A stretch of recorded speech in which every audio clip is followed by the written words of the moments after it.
Hi, hello, namaskar. Welcome to Science Academy. This is Krishna sir, and I'm gonna teach you new informative thing that is very important for you, and you must know about it.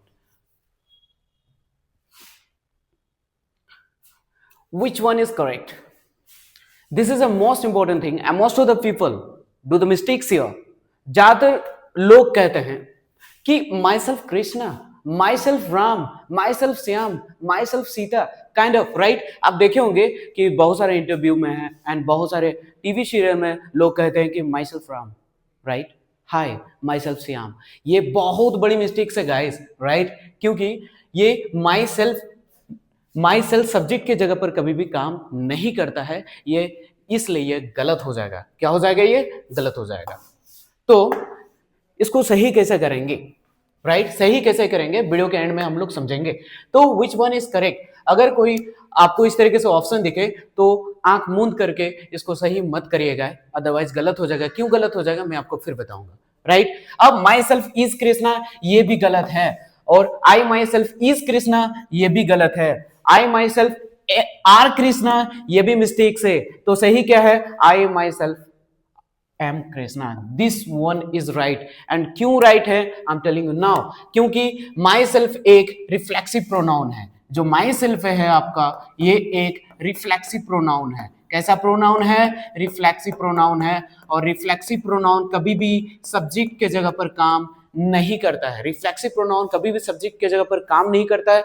लोगों को my self बोलने की बीमारी होती है तो उनको ये सीख लेनी चाहिए, I myself am Krishna. Myself कभी भी सब्जेक्ट के जगह पर काम नहीं करता है. यहाँ पर सब्जेक्ट के जगह पर काम कर रहा है, इसलिए ये हो गया गलत. यहाँ भी सब्जेक्ट के जगह पर काम कर रहा है, इसलिए ये हो गया गलत. यहाँ सब्जेक्ट के जगह पर काम नहीं कर रहा, सही होना चाहिए था, लेकिन इज की वजह से गलत हो गया. क्योंकि आई के साथ इज नहीं आता है गाइस. और आगे आई माई सेल्फ आर कृष्णा, यहाँ पर आर नहीं होता है, आई के साथ एम लगा है, और इसी की वजह से ये हो गया सही. I hope you understand. इसको यूज हम लोग कहाँ करेंगे? और माई सेल्फ बोलने वाले बीमारी को ये उनको जरूर जानना चाहिए कि माई सेल्फ एक रिफ्लेक्सिव प्रोनाउन है, और रिफ्लेक्सिव प्रोनाउन कभी भी सब्जेक्ट की जगह पर काम नहीं करता है. जिनको भी माई सेल्फ बोलने की बीमारी है उनको ये जरूर सीखनी चाहिए, राइट. अब आगे देखते हैं. Okay, now second thing is that which one is correct. इनमें से कुछ सेंटेंसेस दिया हुआ है, आपको कंपटीशन एग्जाम में इस तरह के सेंटेंसेस को फेस करने पड़ेंगे, तो इसलिए इसको ध्यान से देखिए. So first is our teachers are teaching in the classroom. Now tell me is it right और रॉन्ग. आप में से कहोगे सर ये सही है, कुछ कहोगे ये गलत है, राइट. गलत इसलिए है क्योंकि ये गलत इसलिए है क्योंकि टीचर्स क्या है?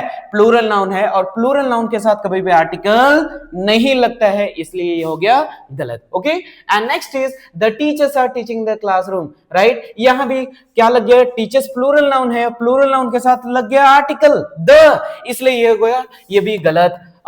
अब आप कहोगे ऑप्शन नंबर सी सर, हाँ teachers are teaching in the classroom, ये हो गया सही. क्यों सही है? क्योंकि टीचर्स प्लूरल है, तो प्लूरल के साथ कोई आर्टिकल यूज नहीं करा गया है, इसलिए सी नंबर हो गया हमारा सही. अब डी नंबर क्या है?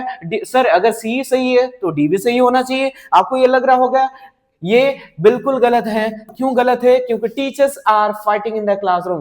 टीचर्स का काम क्या है? टीचर्स का काम है पढ़ाना, बच्चों को पढ़ाना है, लेकिन वो पढ़ाना छोड़ के क्या काम कर रहे हैं? फाइटिंग का काम कर रहे हैं. कुछ यूनिकनेस कर रहे हैं ना, अलग कुछ कर रहे हैं, इसलिए यहाँ पर फाइटिंग की वजह से यहाँ पर आर्टिकल द लगना चाहिए था, और ये नहीं लगा, इसलिए हो गया हमारा ये गलत. अब आगे है option number E, the teachers are fighting in the classroom.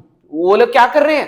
पढ़ाई लिखाई करने के बजाय, बच्चों को पढ़ाने के बजाय वो लोग क्या कर रहे हैं? एक दूसरे से फाइटिंग कर रहे हैं, और फाइटिंग करने की वजह से क्या है? वो कुछ यूनिकनेस कर रहे हैं, और इसलिए प्लूरल नाउन के साथ भी हम आर्टिकल द लगा सकते हैं, और इसलिए लास्ट वाला हमारा सही हो गया. फिर से let me repeat, and teachers are teaching in the classroom, ये सही है. क्यों सही हो? क्योंकि प्लूरल नाउन के साथ कोई आर्टिकल नहीं लगाएंगे, और यहां पर आर्टिकल इसलिए लगा क्योंकि टीचर्स का काम क्या? पढ़ाना, और पढ़ा ही रहे हैं, इसलिए नो आर्टिकल. ओके, एंड यहाँ पर लास्ट वाला जो क्वेश्चन है, यहाँ पर the teachers are fighting the classroom इसलिए हुआ द, क्योंकि टीचर्स पढ़ाने के बजाय वो एक दूसरे से क्या कर रहे हैं? फाइटिंग कर रहे हैं, लड़ाई झगड़ा कर रहे हैं, इसलिए हो गया सही. I hope you understand. इसका यूज हम लोग कहाँ करेंगे? मुझे लगता है कि अब डाउट्स नहीं होना चाहिए. Okay, and our English spoken classes is going on here, and if you want to speak English, and if you want to learn, and if you want to speak like foreigners, then join us. We will guide you how to talk in English, right? Thank you.